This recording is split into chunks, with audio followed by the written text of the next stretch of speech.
तो आज की इस वीडियो में हम करने वाले हैं सॉल्यूशन के टेम्परेचर इंडिपेंडेंट कंसंट्रेशन टर्म।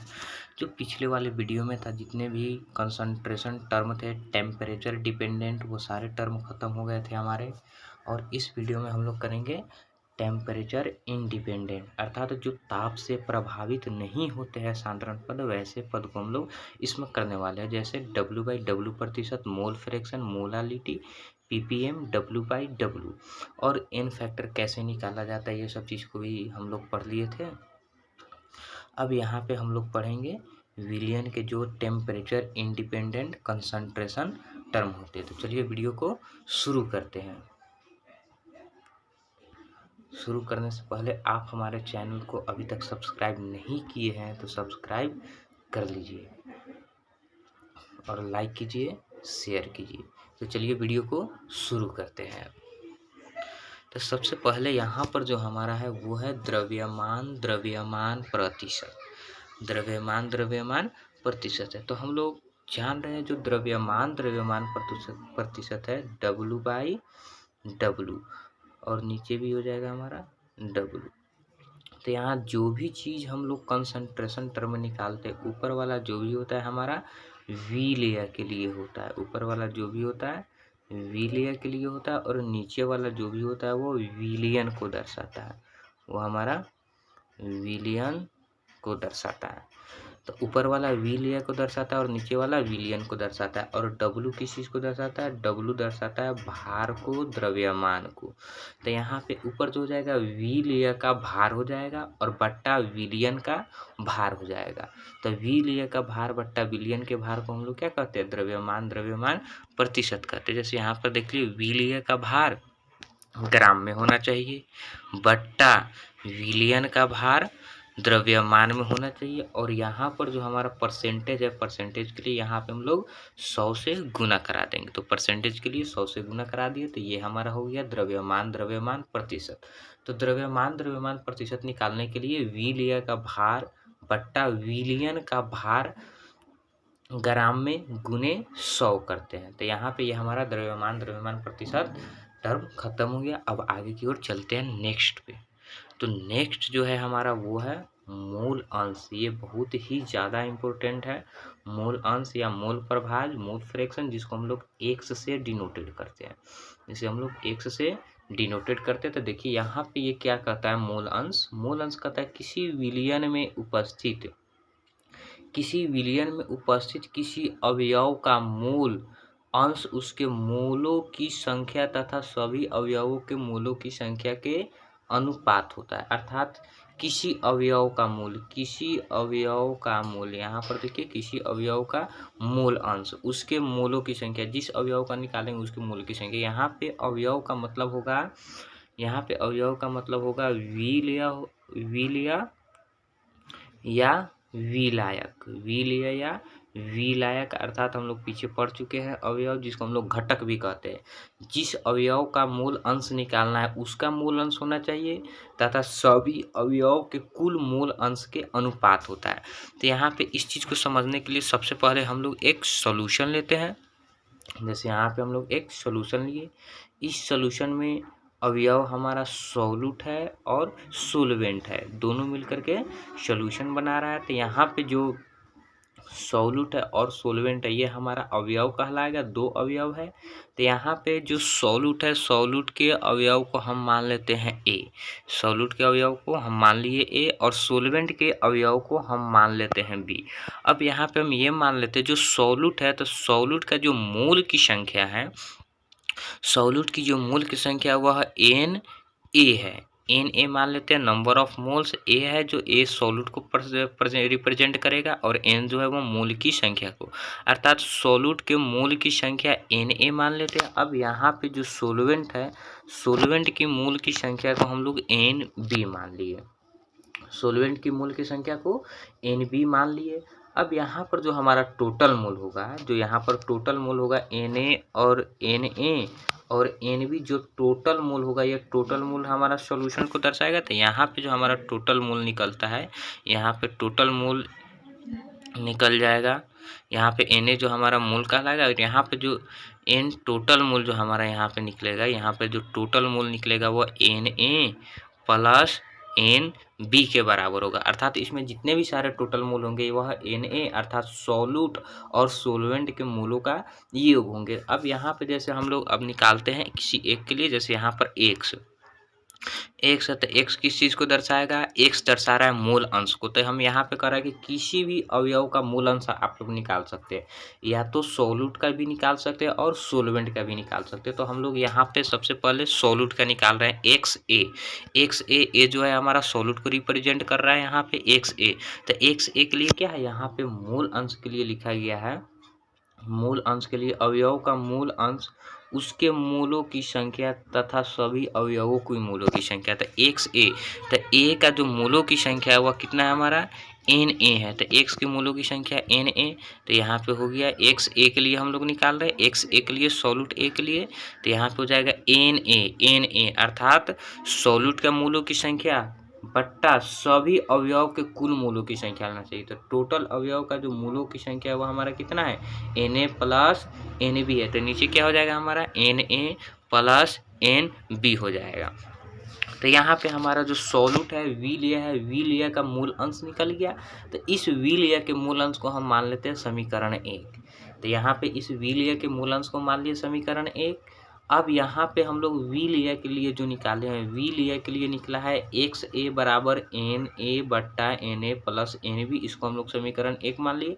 अब आगे चलते हैं, अब आगे जो है वहाँ पे सोलवेंट का निकालेंगे, बी वाला जो अवयव है सोलवेंट उसका मूल अंश हम लोग निकालेंगे। तब यहाँ पे देखिए, तो यहाँ पे एक्स बी बराबर यानी क्या हो जाएगा, एक्स बी बराबर अब बी का मूलों की संख्या, तो बी के मूलों की जो संख्या था वह एन ए था, तो एन बी था, तो एन बी बराबर और कुल मूलों की संख्या हमारा निकला हुआ था N A plus N B निकला हुआ था। तो टोटल मूलों की संख्या N A plus N B था, इसको हम लोग मान लेते हैं समीकरण 2। तो यहाँ पे निकल गया मेरा समीकरण 2। अब दोनों समीकरण 1 और समीकरण 2 दोनों को हम लोग जोड़ देते हैं, समीकरण 1 जोड़ समीकरण 2 से। तो समीकरण 1 जो हमारा निकला हुआ था, समीकरण 1 था एक्स ए बराबर एन ए बट्टा N A plus N B. तो यहाँ पे अब दोनों समीकरण को हम लोग क्या करते हैं, जोड़ देते हैं। एक्स ए बराबर एन ए बट्टा N A plus N B, और एक्स बी का मान यहाँ निकल गया, इसको हम लोग समीकरण 1 माने हुए थे, इसको हम लोग समीकरण 1 माने हुए थे। तब यहाँ पर देखिए इसको हम लोग जोड़ते हैं दोनों समीकरण को। तो एक्स ए हो जाएगा फर्स्ट समीकरण के लिए प्लस एक्स, प्लस यहाँ पे हो जाएगा एक्स बी हो जाएगा सेकेंड समीकरण के लिए। तो X A plus X B बराबर एन ए बटा N A plus N B plus अब दूसरा का एन बी बटा एन ए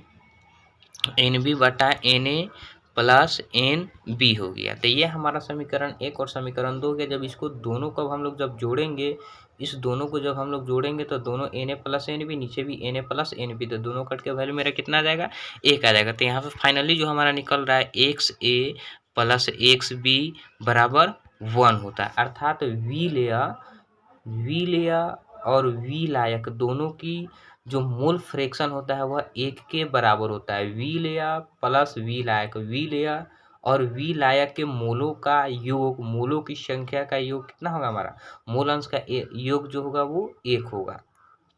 तो यहाँ पे याद रखना, यहाँ पे वी लेया में अगर वह ट्रू सॉल्यूशन है तो वहाँ पे वी लेया और वी लायक दोनों की मूल अंश जो होगा 1 के बराबर होगा। अब यहाँ से हम लोग ऐसे भी कर सकते हैं, यहाँ से एक्स ए अगर किसी एक का मूल अंश दे दिया है, जैसे मान लेते हैं एक्स बी का मूल अंश दिया हुआ है, एक्स बी का मूल अंश दिया हुआ है, तो एक्स ए का निकालना है, तो 1 में से एक्स बी को घटा देंगे। तो इसको हम लोग ऐसे भी लिख सकते हैं 1 माइनस एक्स बी, ऐसे भी लिख सकते हैं।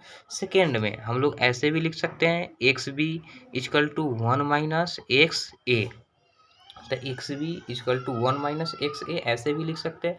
तो यहाँ पे जो ये हमारा फाइनली हुआ, यहाँ पर इसको हम लोग मोल फ्रैक्शन कहते हैं जो टोटल विलियन के लिए निकलता है, और यहाँ पर ये हमारा है। तो इसको हम लोग तीनों तरीक़े से लिख सकते हैं।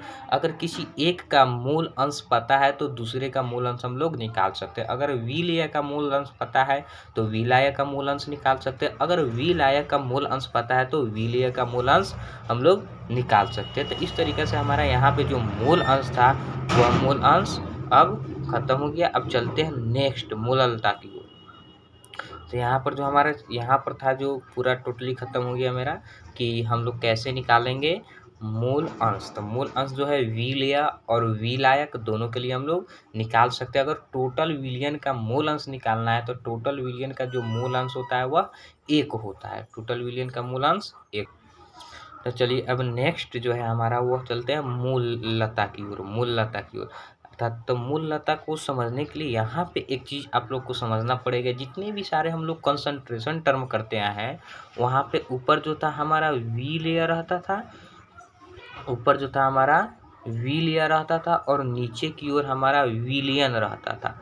नीचे की ओर हमारा विलियन रहता था। अर्थात जितने भी सारे हम लोग कंसंट्रेशन टर्म किए हैं वहाँ पे विलय का कंपेयर हम लोग विलियन से करते थे।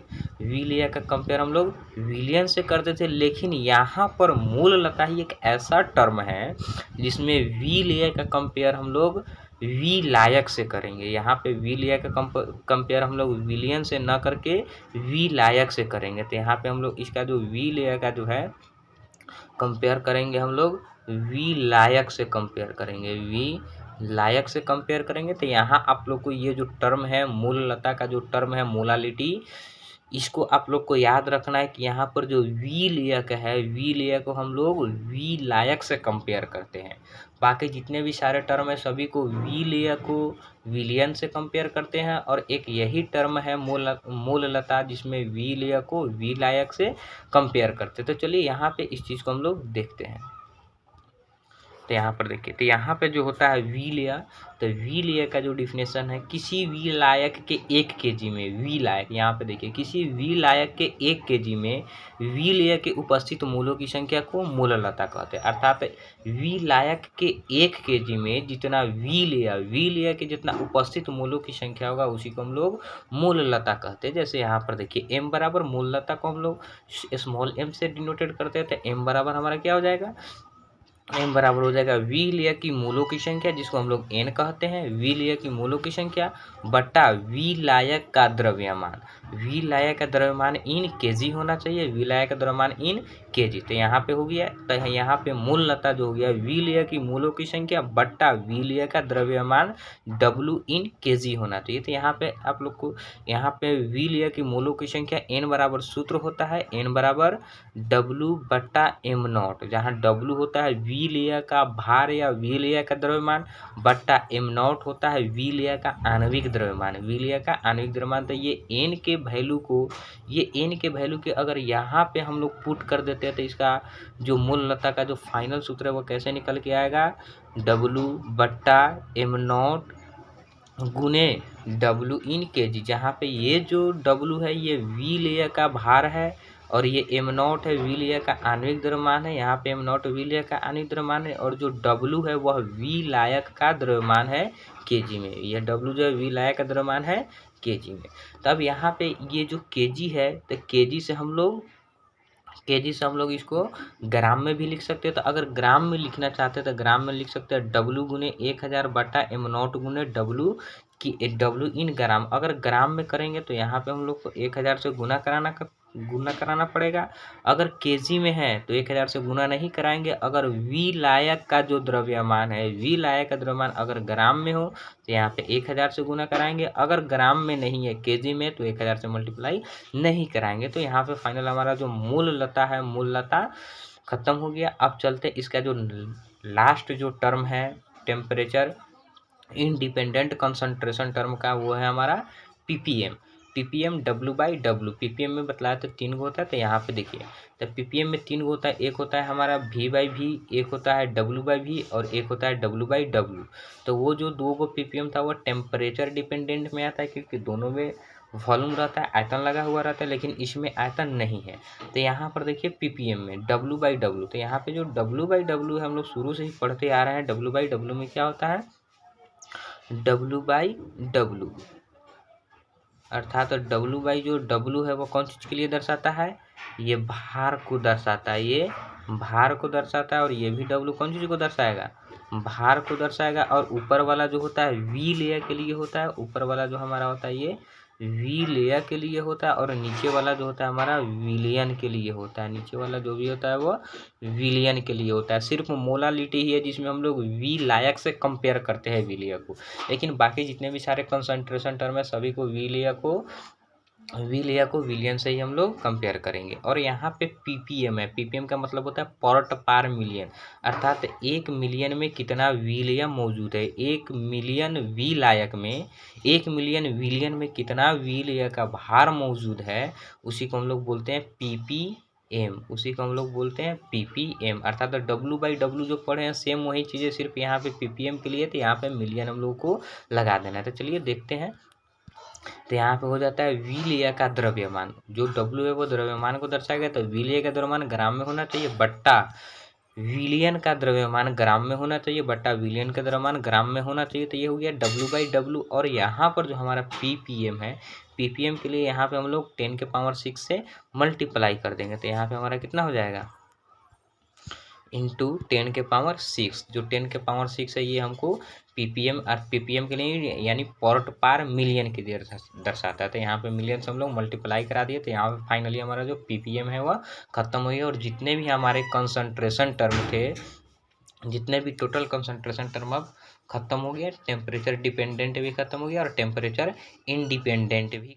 वीडियो आप लोग को समझ में आया हो, अगर समझ में आ रहा है तो आप लोग चैनल को सब्सक्राइब कीजिए, शेयर कीजिए। मिलते हैं नेक्स्ट वीडियो में हेनरी लॉ के साथ।